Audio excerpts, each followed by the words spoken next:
Welcome to Pre-Calc. Our first unit is function, and I hope you remember from last year that a function is a relation in which one input leads to exactly one possible output. So just like you see in this diagram, we have one input going to one specific output. The output for this output is distinct to each of these inputs. This, however, is not a function because you have one input going to two different outputs. To put that into context, think about if you went to a restaurant and you bought a cupcake. Let's say you went to Indiro, you got a cupcake and it was 8,000, and the same exact cupcake on the same menu, maybe 3 rows down, it says this same cupcake is 18,000. That would obviously be a problem here because you can't have two similar or same inputs going to separate outputs. That just helps you understand why this right here is not a function or does not represent a function. If it's a graph, you can use the vertical line test. If the vertical line drawn anywhere on the graph cuts it more than once, then it is not a function. If it cuts it once, it's a function. If it cuts it more than once, it is not a function. For example, in this graph, on the first one, it is a function because the vertical line drawn anywhere on this graph really will only cut it once. But that one is also a function for the same reason. This one is not a function because if I draw a vertical line, it will cut this function at more than one point, just one vertical line. Alright, another example is here. Is this a function? The answer is no, and that's because you have these two fives. This is the color you can see. I have these two fives, same input, but the outputs are different. It's not a function. Another example is here. Is grade point average, so meaning grade point average is the output, is it a function of the percent grade? Ask yourself that. Is it a function of the percent grade? Let's see. Grade point average being the output, this is the output, and this is the input. So I have so many different inputs going to one output. Is it possible to have many inputs to one output? Yes. So that's a function. However, what if it was the other way around? Is the percent grade, if the percent grade is the output, this is the output, this is the input. Is it possible to have one input going to many different outputs? I hope you remember from the first diagram that was not a function. It's not possible to have one input going to so many different outputs. Now, function notation is you just write it like this: y is equal to fx, and that means that y is a function of x. Y being the output and x being the input. If you flip them around and x was here, then that would mean that x is the output, y is the input. Okay, like I said, I read as y is a function of x. X is the input or the independent variable, and y is the output or the dependent variable. Here they're asking us to find the value of the function when the input value is 2. So when you substitute for 2 in place of x, what does the function become? Let's see. This will be 2 squared plus 3 times 2 minus 4. If I simplify that, I hope you agree that I'll get 6. Moving on. Same thing. If the input value is 3, what does the function become? 5 minus 3 times 3 squared. I hope you will agree that when I substitute, I get negative 22. What about this one? This one is asking us, what value of x makes this function equal to 7? What input value do you put here? What number do you put here to make this function g of x equal to 7? Let's find out. So it's simply asking you to solve for x. Simply asking you to solve for x.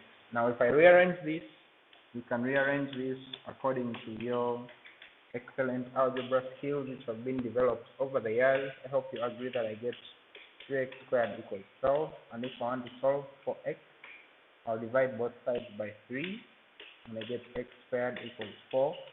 And if I want to solve for x from that, I'll take square root, which will be plus or minus 2.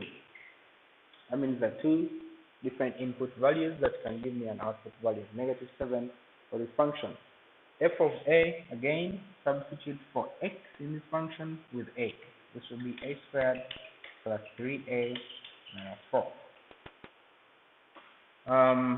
Of a plus h, in place of x, substitute for a plus h squared. Now I'm not expanding this because it's not possible to simplify it further than this, so I'll just leave it here. But if you want to get a kick out of it, you can go ahead and expand it. F of a plus h minus f of a divided by h. Again, I'll first deal with this, then I'll deal with this, then I divide everything by h. In place of x, I'll put a plus h to start. A plus h squared plus 3 into a plus h minus 4. Then, for f of a, in place of x, I will put a squared plus 3a minus 4, and everything is divided by h. Expand and simplify. I have a squared plus 2ah. I hope you remember how to expand this, plus h squared plus 3a plus 3h minus 4 minus h squared. When this negative enters here, it will make everything negative, or make the signs change. Minus 3a plus 4. Everything still divided by h. And when I look at it closely, I have some opposite terms. For example, this is a positive a, that's a negative a squared. Positive a squared, negative a squared, they cancel out. I have a positive 3a, and I have a negative 3a, they cancel out. Basically, they come to 0, so yeah, that's a 0. Negative 4 and a positive 4 come to 0. So in the numerator, I'm left with 2ah plus h squared plus 3h. And in the denominator, I'm left with h. This whole thing simplifies to 2a plus h plus 3 when I divide everything by h. So, moving on. If I want to express this relationship as a function, it's simply asking me to make p the subject of this expression. 2n plus 6p equals 12. If I want to make that the subject, I'll move the 2n that side and end up with 6p equals 12 minus 2n. And you can simplify according to however you want, because you guys have done a lot of geometry, but I'm going to do this and end up with p equals 2 minus n out of 3. If you had done it differently, you could have come to p equals 6 minus n out of 3. That's also fine. So in this one, the function of n is 2 minus n out of 3, or if you had done it differently, 6 minus n out of 3, which are all the same thing. Again, if you have questions about any of the things I'm doing, please send a comment or a private message. This one's asking us, what's the value of the function when the input value is 3? When I put 3 in this function, input value is 3, output is 7.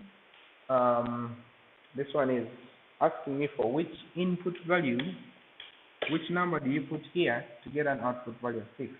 So I go to the outputs, look for which output is 6. I have this, and I have this. And then I'm asking myself which inputs are responsible for giving me an output of 6.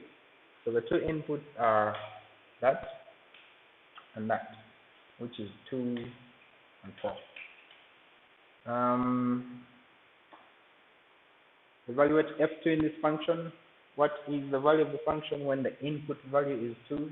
Input is 2 because inputs are x-axis values. If input is 2, output is 1. That shows it more clearly. This coordinate point simply means that this is the input and that is the output. Now this one is asking you which input value makes the function equal to 4. Which input value makes this function equal to 4? If I draw a horizontal line here, because 4, 4 happens twice on the y-axis or on this output values for this graph. So you're asking yourself, which 2x values give me a y value of 4? Hope you can see that those two values are -1 and +3, as you can see in that image. A one-to-one function is one in which one output comes from one input, just like you hear it. This is a 2-to-1. This is a 1-to-1. They are all functions, right? All functions, just that one is a 2-to-1, one is a 1-to-1. Now, if you want to differentiate a 2-to-1 from a 1-to-1, the 1-to-1, if you use the horizontal line test, it would cut, the graph of a 1-to-1 would be cut more than one. Sorry, the graph of a 1-to-1 will be cut only once. But if the horizontal line cuts the graph more than once, it is not a 1-to-1. It is many to one. So for example, you can see this one is 1, 2, 3, this one is a 3-to-1. So if the horizontal line cuts it more than once, it's not 1-to-1. But if it cuts it only once, then it is 1-to-1. Okay, I hope you won't have too many questions from this video, but if you do, please send private messages or you can write a class comment. Go ahead and do this homework. It will be due tomorrow. No, Friday.